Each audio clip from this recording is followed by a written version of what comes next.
स्वागत है आपका आज के एडिशन में। जोरदार तालियां जनता जनार्दन के लिए आपका अभिनंदन है। लेकिन सबसे पहले आज की चर्चा के चार बड़े मुद्दे, यानी आज की बहस के चार बड़े मुद्दे। सांसदों का निलंबन, सड़क पर प्रदर्शन, क्या 2024 तक ये लड़ाई खींचेगी? अब की बार गठबंधन की गलेगी दाल, दूसरा बड़ा मुद्दा। उपराष्ट्रपति का अपमान, सियासी घमासान, क्या 2024 में यह अपमान महंगा पड़ने वाला है समूचे विपक्ष को? और राम मंदिर का न्योता, किसे सियासी मौका? क्योंकि कई पॉलिटिकल पंडित कह रहे हैं कि इनवाइट भेजकर फंसा दिया है पूरी की पूरी कांग्रेस को वीएचपी ने। तो आज इन्हीं विषय पर होगी बड़ी चर्चा। और कौन कौन मेहमान है मेरे साथ स्टूडियोज में, परिचय करा देता हूं। डॉक्टर सुधांशु त्रिवेदी, बीजेपी के लोकप्रिय प्रवक्ता, मेंबर ऑफ पार्लियामेंट, राज्यसभा के सांसद, उनका अभिनंदन है। मेरे साथ मलूक नागर है, सांसद बहुजन समाज पार्टी के, जोरदार तालियों से उनका अभिनंदन है। ओवरकोट में आए आज। मेरे साथ डॉक्टर अनुराग भदौरिया हैं, उनका अभिनंदन है। प्रवक्ता है समाजवादी पार्टी के, अक्सर जल्दबाजी में रहते हैं ये। मेरे साथ राजेश गुप्ता हैं, प्रवक्ता, आम आदमी पार्टी के, विधायक भी हैं आम आदमी पार्टी के, तो जोरदार तालियों के साथ उनका अभिनंदन है। दुष्यंत नागर जी हमारे साथ हैं, जाने माने राजनीतिक विश्लेषक, अपने मधुर कटु शब्दों के लिए जाने जाते हैं। जोरदार तालियां इनके लिए। तो आप तमाम लोगों का अभिनंदन है न्यूज़ 18 के इस महामंच पर। 2024 में दलदल या फिर कमल? तो सुधांशु जी शुरुआत इसी से करते हैं। कमल तो दलदल में ही होता है, लेकिन एक तरफ दल दल है और दूसरी तरफ कमल है, बताइए। देखिए, ये जो सत्र समाप्त हुआ है जी, एक दृष्टि से बहुत ऐतिहासिक था। आपको पता है इसमें इंडियन पेनल कोड अब चेंज होकर भारतीय न्याय संहिता हो गया है।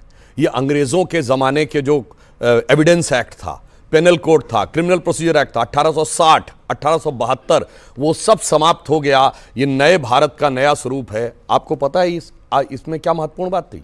अभी भी स्वतंत्रता के 75 वर्ष बाद भी 450 से अधिक जगहों के ऊपर her majesty, privy council, London gazetteer, इन सबके रेफरेंसेस लिखे हुए थे। और आप सोचिए कि जिन कानूनों के तहत महात्मा गांधी को, लोकमान्य तिलक को, वीर सावरकर को जेल में डाला गया था, वो राजद्रोह के कानून एज इट इज वो धाराओं के तहत कोट किए जाते थे। ये भारत के लिए कितना बड़ा अपमान था। आज एक नया भारत नए स्वरूप में मोदी जी के नेतृत्व में आ रहा है, तो उस तरीके से ये पुरानी बात। नए भारत में विपक्ष के लिए जगह नहीं है क्या? नहीं, मैं उसी पे आ रहा हूं। 100 से ज्यादा सांसद निलंबित बीती लोकसभा के अंदर, राज्यसभा के अंदर, मैं उसी बिंदु पे आ रहा हूं। बीते सेशन में बताइए, या मौका था विपक्ष के पास इस ऐतिहासिक मौके का साक्षी बनने का, मगर कहा गया है सकल पदार्थ हैं जगमाही, कर्महीन नर पावत नहीं। अब उसके लिए कोई क्या कर सकता है कि उन्होंने अपने ऐसे कर्म किए कि जिसकी वजह से उनके लिए वो प्राप्ति असंभव जी हो जी। इसलिए मैं कहना चाहता हूं 24 में एक तरफ निखरता भारत, उभरता भारत, चढ़ता भारत मोदी जी के नेतृत्व में, और एक तरफ फंसता भारत, भटकता भारत, नेता की खोज में भटकता भारत, तथा कथित इंडिया गठबंधन। तो खोज लिया है, मल्लिकार्जुन खड़गे को समर्थन है अनुराग जी की नहीं है? आज इस खुले मन से ऐलान करिए, खड़गे जी पे हां या फिर ना। देखिए, इन्होंने जहां से शुरुआत की, पहले वो बोल दूं कि ऐतिहासिक रहा है इस बार सेशन, बिल्कुल ऐतिहासिक रहा है। विपक्ष विहीन आपने लोकतंत्र को देखा। पार्लियामेंट के अंदर में इन्होंने 143 सांसदों को पार्लियामेंट से निलंबित कर दिया। बोले कि आप पार्लियामेंट में आ ही नहीं सकते। और इनसे पूछा गया कि भाई हमने क्या गलती की जो आपने निलंबित कर दिया? तो कह रहे थे कुछ तो एक हमारे सांसद जी तो वहां मौजूद ही नहीं थे, वो भी निलंबन हो गया। और निलंबन किस बात पे? कि वो मांग कर रहे थे सुरक्षा की, पार्लियामेंट के अंदर में सुरक्षा की चूक कैसे हुई? आपके सांसद ने चिट्ठी लिखी जिसकी वजह से वो अंदर घुसे, और आपकी वजह से अंदर घुसे, और आप विपक्ष को पार्लियामेंट से बाहर निकाल देना चाहते हो। ये आपकी संस्कृति है, ये आप लोकतंत्र की बात कर रहे हैं, ये आप संविधान की बात कर रहे हैं। विपक्ष का गला घोटना चाहते हैं। विपक्ष तो जनता की आवाज है। सुधांशु जी जवाब, और एक इस सवाल का भी जवाब, न्योता राम मंदिर का इन्हें भी आएगा क्या? नहीं, देखिए, संसद के अंदर जो हुआ, अगर उसके लिए हम सब जो लोग यहां खड़े, इनमें से कोई व्यक्ति सर्वाधिक बधाई का पात्र है तो मलूक नागर जी, क्योंकि ये उन 2 सांसदों में थे जिन्होंने जाकर उस व्यक्ति को पकड़ा था। देखिए, आज तो बहुत आसान है कहना कि उनके पास तो केवल वो वाला पॉलिटिकल पॉइंट कहीं नहीं छोड़ते आप। नहीं, सुनिए, एक गंभीर बात कह रहा हूं। आज की डेट में तो बहुत आसान है कि उनके पास केवल रंग वाला, धुएं वाला था। अरे, उनके हाथ में असली बम भी हो सकता था। इसी संसद में 40 से अधिक घटनाएं 75 साल में हो चुकी हैं। पर्चे फेंकने से लेके, कूदने से लेके, तमंचे लेके कूदने से लेके, चाकू लेके कूदने तक। उनके पास कुछ भी हो सकता था। तो जो साहस इन्होंने दिखाया, इसमें कोई पॉलिटिकल जोरदार तालियां मलूक नागर के लिए भाई, पॉइंट है मलूक नागर साहब के लिए जोरदार तालियां। मगर उसके साहस बाद दिखाया। जी जी जी, अब अनुराग की बात का जवाब। अब देखिए, जहां सुरक्षा की चूक हुई उसके ऊपर जांच, और जांच के बाद जो भी दोषी होगा कड़ी कार्रवाई होगी। निश्चित रूप से जो बातें उभर के सामने आ रही हैं, जींद हरियाणा से लेके लखनऊ से लेके दरभंगा से लेके कलकत्ता से लेके मैसूर से लेके महाराष्ट्र तक कनेक्शन है, तो ये कोई साधारण चीज नहीं है।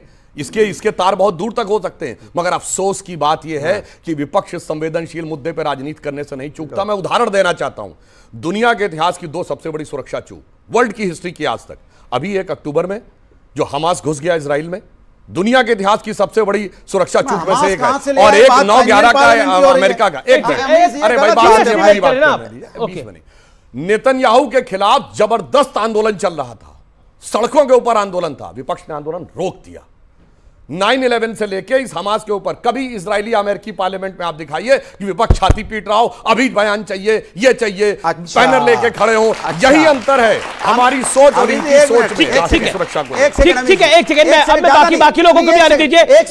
दुष्यंत नागर और मलूक नागर, एक सेकंड। कमाल की बात है, सुरक्षा की चूक हमारे संसद में हुई, हमारे देश में हुई। एग्जाम्पल दे लेंगे अमेरिका का। जब हम महंगाई की बात करेंगे तो कहेंगे अमेरिका में महंगाई क्यों नहीं है, यहां महंगाई क्यों नहीं। कमाल की बात करते हो, हमारे हिंदुस्तान की बात को कंपेयर अमेरिका से करोगे, चाइना से करोगे, पाकिस्तान से करोगे, लेकिन हिंदुस्तान की बात नहीं करोगे। ये समस्या है। अनुराग जी शांत होके एक बात बताइए, आप कहते हैं लोकतंत्र नहीं है, यही बोला गया ना, लोकतंत्र नहीं है, और अक्सर इसका नगाड़ा ढोल सब पीटा जाता है कि लोकतंत्र समाप्त हो गया है। अब आप वाइस प्रेसिडेंट की मिमिक्री कर रहे हैं और उसका वीडियो बना रहे हैं, वो भी संसद के परिसर में। इससे बड़ा लोकतंत्र और क्या चाहिए सर? और क्या करेंगे लोकतंत्र के अंदर? कोई तो सीमा रखेगा विपक्ष, विपक्ष सारी सीमाएं लांघ चुका है मोदी के विरोध में। वही देश के उपराष्ट्रपति जी कहते हैं मैं जाट समाज से आता हूं, मैं किसान का बेटा हूं। आप बताइए, जो महिलाएं, जो नहीं, जो बेटियां बैठी थी वो किस समाज की थी? जो मेडल देश के लिए जीत के आई थी, तब आवाज कहां गई थी? किसान धरने पे बैठा था, किसान की मौत हो गई, तब आवाज कहां गई थी? ठीक है, मैं बताता हूं कि आप इस तरह की बातें करके मुद्दों को भटकाइए नहीं। जी जी, okay, Sudhanshu Trivedi 20 second, then Malook Nagar ji. प्रसाद बात करता हूं। ये भदौरिया साहब मुझे बधाई दे रहे हैं कि नहीं दे रहे हैं? आप बधाई के पात्र हैं। अरे आपको बधाई है, बहुत बहुत बधाई। अमीश जी आपको बधाई दे रहे हैं, आपको सत्ता पक्ष बधाई दे रहा है, लेकिन दिक्कत है कि ये तो आपकी चिंता है कि इन्हें ज्यादा मत बोलिए, इन्हें ज्यादा मत बोलिए, अभी आप ही की जगह पे आ जाएंगे। बोलिए। देखिए, जी, ये संसद के अंदर की बात कर रहे हैं। ये तो वो सरकार है जिसके दौर में जानते क्या हुआ था? उत्तर प्रदेश विधानसभा में खून खच्चर हो गया था। केसरीनाथ त्रिपाठी जी स्टेचर पे ले जाए गए थे। कलराज मिश्रा जी आज गवर्नर हैं, इनका भी सर फूट गया था दिसंबर 1993। और जानते किस मुद्दे पे? इनके वो स्पीकर थे, उन्होंने विश्वास मत ध्वनिमत से पारित कर दिया, जबकि विश्वास मत कभी भी बगैर मत विभाजन के पारित नहीं हो सकता। सरकार का विश्वास मत ध्वनिमत पे हुआ, विपक्ष ने अपोज किया तो मार पिटाई हुई। दूसरी बार 22 अक्टूबर 1997 लोगों को चोटें पड़ी थी, मायावती जी के ऊपर भी हुआ था। ये तो अपने जमाने में वो कर चुके हैं। अब मैं बताता हूं जाट समाज के ऊपर। देखिए, मैं बिल्कुल मानता हूं कि जो लड़कियां बैठी थी वो देश के लिए उन्होंने शानदार काम किया है, पर मैं ये भी कहना चाहता हूं, अगर आप समाज के स्वाभिमान की बात करते हैं तो जाट समाज में तो एक से एक पहलवान हुए हैं।